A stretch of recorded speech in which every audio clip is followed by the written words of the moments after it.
आईवडिलांनी कोर्टात उभं केलं. रहेजाने चोरीचा आरोप केला आणि बिझनेसच्या सगळ्या वाटा अचानक बंद होऊ लागल्या. पण या सगळ्या मागे श्रीकांतला एकच नाव दिसत होतं, नीरा, जिला तो स्वतःचा लकी चार्म समजत होता.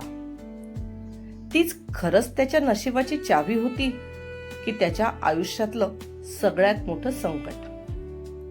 आणि नीरापर्यंत पोहोचण्यासाठी श्रीकांत जेव्हा अग्नीचा शोध घेऊ लागला तेव्हा त्याला अजून किती धक्कादायक सत्य समोर येणार होतं.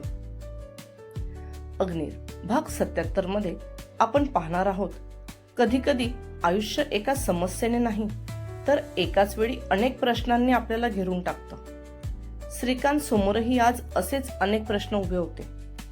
आई वडिलांनी त्याच्या विरोधात कोर्टात दाखल केलेली केस, रहेजाने केलेला टेंडर चोरीचा आरोप, देसाईचा वाढता दबाव, पण ज्या क्षणी त्याने तिचा शोध पुन्हा सुरू केला, शेवटी नीराच या सगळ्या प्रश्नांचं उत्तर होते.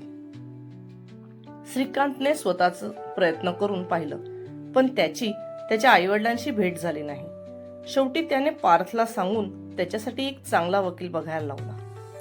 त्याच्या आईवडिलांच्या स्पेशल मागणीवर ही केस लगेच कोर्टात उभी राहिली आणि त्यांना पोलीस प्रोटेक्शनही मिळाले. केस सुरू होण्याच्या थोड्या वेळाआधी श्रीकांत कोर्टाजवळ पोहोचला. तो पायऱ्यात चढत होता की त्याला एका खांब्याजवळ उभे असलेले त्याचे आई वडील दिसले, जे त्यावेळेस एका वकिलाशी बोलत होते.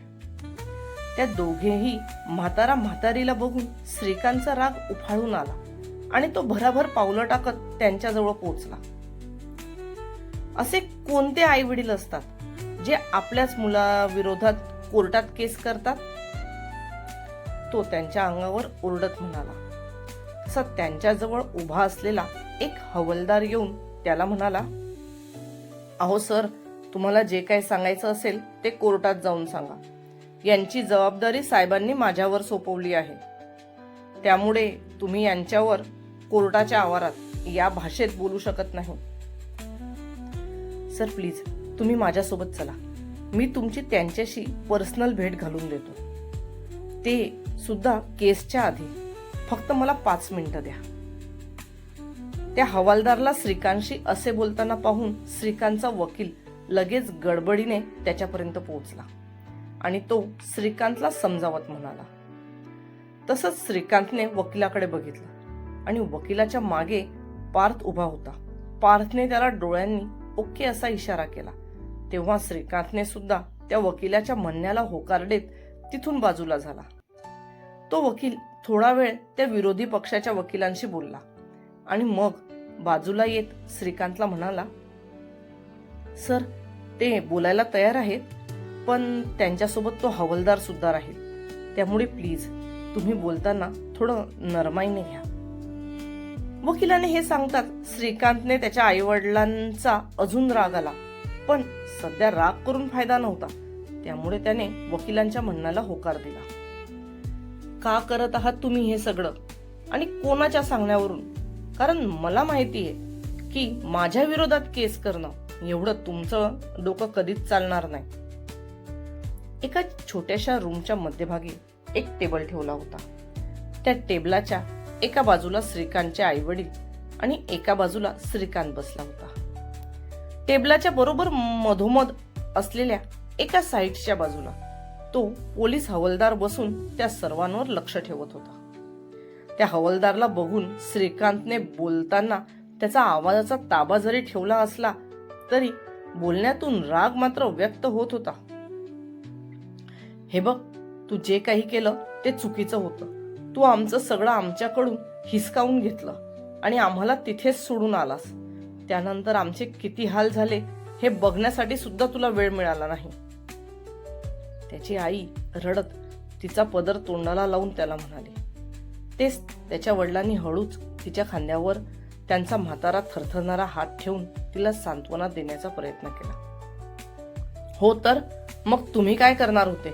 तसंही त्या प्रॉपर्टीला मी तरी तिचा उपयोग केला आणि तुमच्या नंतर ती तशीही माझीच होती.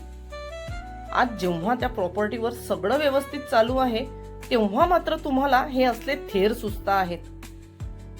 श्रीकांतचं हृदय दगडाचं होतं. त्याला त्याच्या आईच्या अश्रूंनी सुद्धा पाजर फुटणार नव्हतं. हो, ती प्रॉपर्टी तुला मिळणार होती, पण आम्ही मेल्यानंतर. तू तर जिवंतपणीच आम्हाला मारून ती प्रॉपर्टी हिसकवली आणि त्यानंतर आमचे हाल बघायला सुद्धा आला नाहीस. तुला जर तुझ्या या म्हाताऱ्या आई वडिलांविषयी काही वाटत नसेल तर आम्हाला तरी तुझा पुळका का यावा. त्याचे वडील थोडे रागातच त्याला म्हणाले. तेवढ्यात श्रीकांतच्या वकिलाने खिडकीतून श्रीकांतला केसची वेळ होते आहे असे खुणावले. ते बघून श्रीकांत त्यांना म्हणाला, हे बघा, त्या जागेवर आता एक प्लांट उभा आहे आणि ती जमीन तुम्हाला देऊन तसेही तुम्ही त्या जागेवर काही करू शकणार नाही. त्यापेक्षा मी तुम्हाला दर महिन्याला काहीतरी रक्कम देत जाईल, ती घ्या आणि निमूटपणे इथून निघा. तो पोलीस बसून त्या सगळ्यांचे बोलणे निमूटपणे ऐकत होता आणि मनातच विचार करत होता, देवा, असले मुलं असण्यापेक्षा तर निपुत्रिक लोक चांगले. आम्हाला नको तुझी भीक मध्ये दिलेले पैसे, आम्हाला आमची ती जागा परत हवी आहे. त्या जागेचं काय करायचं ते आमचं आम्ही बघू. त्याचे वडील उठून उभे राहत त्याला त्याच्याच भाषेत बोलले, कोणाच्या जीवावर तुम्ही एवढे उडता आहात ते तरी सांगा.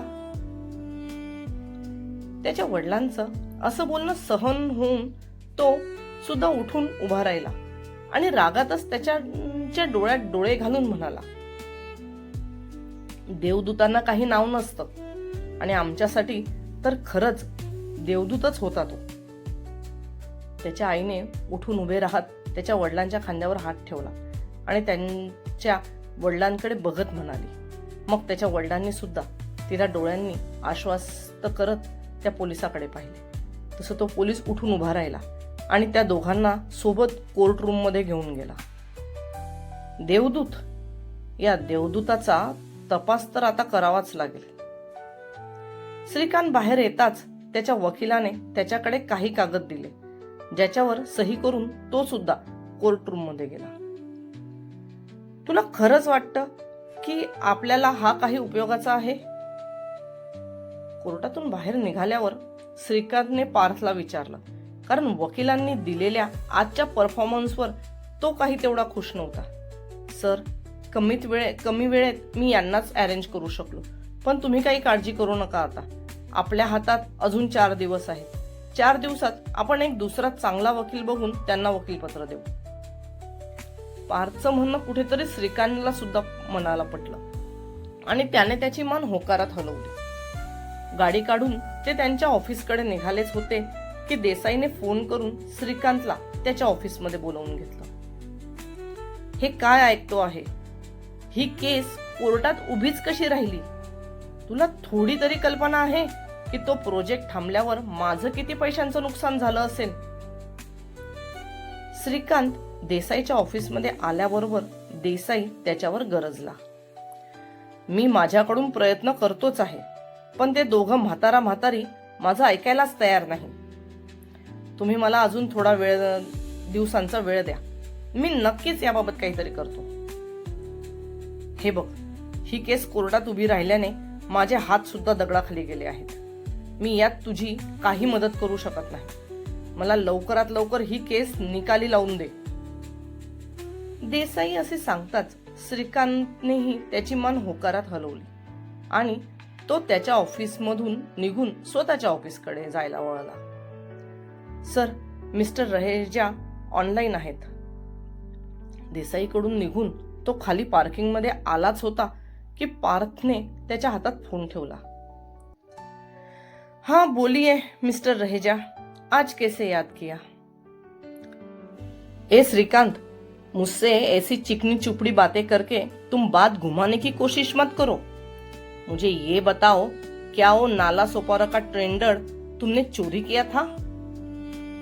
रहेजा तिकडून संतापून असे म्हणताच श्रीकांतने त्याचा अंगठा कपाळावर घासला आणि एक नजर समोर उभ्या असलेल्या पार्थकडे टाकत फोनवर म्हणाला, सर, आप आम खाइए ना, गुटली क्यों गिन रहे हो? आपको टेंडर से मतलब, उसे मैं चोरी करके लाऊं या कहीं से लूट कर? श्रीकांत पहिले त्या जमिनीसाठी परेशान होता, त्याला आता हा रहेजा सुद्धा 2 महिन्यापूर्वी झालेल्या टेंडरसाठी त्याचं डोकं खायला लागला. म्हणून तो वैतागत त्याला म्हणाला, ऐसे कैसे, मुझे मतलब नहीं, तुम्हें पता भी है वो टेंडर तुमने किसके नाक के नीचे से चुराया है. रहेजा असे म्हणताबरोबर श्रीकांत विचार करायला लागला, कारण त्या गोष्टीला आता 2 महिने पूर्ण झाले होते. तुमने जिस कंपनी से उस कॉन्ट्रैक्ट को लिया था उस कंपनी को जीडी ग्रुप ने टेक ओवर कर लिया और अब उस गिरिराज देशमुख ने मुझ पे वो टेंडर चुराने का केस किया है. रहेजाचं बोलणं ऐकून श्रीकांत थोड्या वेळासाठी हँग होऊन गेला. ऐसे कैसे हो सकता है, आप कोई टेंशन मत लो, मैं देखता हूं क्या हो सकता है. असं म्हणत त्याने फोन ठेवला आणि पार्थला लगेच गाडीत बसण्याचा इशारा केला. श्रीकांत ऑफिसला येईपर्यंत याच गोष्टीचा विचार करत होता की एकामागे एक हे सगळं काय सुरू आहे. पार्थ, मिस्टर बिजलानींची ती फाईल घेऊन ये बरं. श्रीकांतने लिफ्ट मधून बाहेर पडता बरोबर पार्थला ऑर्डर सोडली आणि तो सरळ चालत त्याच्या कॅबिनकडे गेला. पार्थ, मिस्टर बिजलानी राठोड इंडस्ट्री सोबत जो नवीन प्रोजेक्ट करणार आहेत त्याची माहिती मला पुढच्या 1 तासात आणून दे. आणि हो, या जीडी ग्रुपची पण माहिती काढ. त्यांनी रहेजाच्या विरोधात कंप्लेंट केली आहे, जरा त्याकडेही बघ. पार्थ जसा फाईल घेऊन आला तसंच श्रीकांतने थोड्या गडबडीत त्याला काम सांगितलं. त्यावर पार्थने सुद्धा मान हलवत होकार दिला आणि तो त्याच्या कामाला निघून गेला. तो जाता बरोबर श्रीकांतने पुन्हा खिशातून मोबाईल बाहेर काढत प्रतापला कॉल लावण्याचा प्रयत्न केला. कितीही झालं तरी ती माझ्यासाठी फार लकी होती. एकदा का ती माझ्या हातात आली की या सगळ्या अडचणी आपोआप निघून जातील. तो मोबाईल टेबलवर ठेवत स्वतःशीच बडबडला. त्याने लॅपटॉप ऑन करत अग्नीची माहिती शोधण्याचा प्रयत्न केला, पण अग्नी फक्त बिझनेस संदर्भात मीडिया समोर जास्त येत असल्याने त्याच्याबद्दल फार काही माहिती तिथे नव्हती. मग त्याने सोनाविषयी माहिती शोधायला सुरुवात केली. तर ती मुलगी नीराची नसून सोनाची आहे. पण पूर्ण कार्यक्रमात तर ती मुलगी शक्यतो नीराजवळच उभी होती. तो स्वतःशीच तर्क लावत होता. स्वतःला बाळ नाही म्हणून त्या मुलीला जीव लावत असेल, पण नेमकं या ॲडव्होकेटचीच मुलगी का? ती सोना आणि नीरा मिळून माझ्या विरुद्ध प्लॅनिंग करत होत्या. त्यातच त्या सोनाचा जीव गेला. मग नीराने तिच्याच नवऱ्याशी लग्न कसे काय केले? मला तर कधी वाटलंही नव्हतं की ती पुन्हा कधी लग्नाचा विचार करेल. मग हे लग्न का? फक्त लोकांना दाखवण्यासाठी किंवा त्या मुलीसाठी असेल का? तो स्वतःच्याच विचारांच्या गर्दीत अडकत चालला होता. पण मग नीरा तर त्या मुलीला अशीही सांभाळू शकली असती. त्यासाठी तिला लग्न करायची काय गरज होती? त्या दिवशी ती पार्टी लग्नाच्या फर्स्ट अॅनिव्हर्सरीची होती. म्हणजे नीराने 1 वर्षापूर्वीच लग्न केलं. मग ती त्याआधी कुठे होती? मी तिचा एवढा शोध घेतला तरी ती मला का सापडली नाही? तो सध्या बसून फक्त नीरावर विचार करत होता. रहेजा आणि देसाईला तर तो थोड्या वेळासाठी विसरूनच गेला होता. तो जसा तिला नेहमी म्हणायचा की ती त्याच्यासाठी लकी चाम आहे, तर त्याला आता त्याचं तेच लक परत हवं होतं. त्या राठोडला तिच्या आणि माझ्या नात्याबद्दल सगळं सत्य माहीत असेल का? नाही, ते माहीत असणं शक्यच नाही, कारण नीरामध्ये एवढी हिंमत नाही की ती तिच्या तोंडाने हे सगळं सांगेल. त्याच्या समोर का, कोठे, कसे असे खूप प्रश्न होते आणि सर्व प्रश्नांचं एकच उत्तर होतं, ते म्हणजे नीरा. कधी कधी एका प्रश्नाचं उत्तर शोधताना आपल्या समोर आणखी 100 प्रश्न उभे राहतात. श्रीकांतच्या आयुष्यातही सध्या तसंच काहीतरी घडत होतं. आई वडिलांची केस, रहेजाचं टेंडर, देसाईचा दबाव आणि या सगळ्यांच्या पलीकडे त्याच्या प्रत्येक प्रश्नाचं उत्तर पुन्हा पुन्हा एकाच व्यक्तीकडे येऊन थांबत होतं. पण नीरा खरंच त्याच्या सगळ्या अडचणींची गुरुकिल्ली आहे का? की श्रीकांत ज्या दिशेने विचार करतोय त्याच दिशेला त्याला मुद्दाम नेलं जातंय? आणि तो ज्या देवदूताचा शोध घेण्याचा प्रयत्न करतोय तो देवदूत नेमका कोण? श्रीकांतच्या पुढच्या लढाईने आता कोणाचं आयुष्य बदलणार? आणि सर्वात महत्वाचं म्हणजे नीराचं आणि श्रीकांतचं भूतकाळातलं असं कोणतं सत्य आहे ज्यामुळे आजही इतके लोक अस्वस्थ आहेत? या सगळ्या प्रश्नांची उत्तर जाणून घेण्यासाठी पुढचा भाग नक्की वाचा. आणि जर अग्नीरची ही रहस्यांनी भरलेली गोष्ट तुम्हाला आवडत असेल तर स्टोरीला लाईक करा, चॅनलला सबस्क्राईब करा आणि बेल आयकॉन दाबायला विसरू नका. कारण पुढच्या भागात श्रीकांत ज्या सत्याच्या शोधात निघाला आहे, कदाचित त्याच सत्यामुळे त्याच्यासमोर त्याचा सगळ्यात मोठा शत्रू उभा राहणार आहे.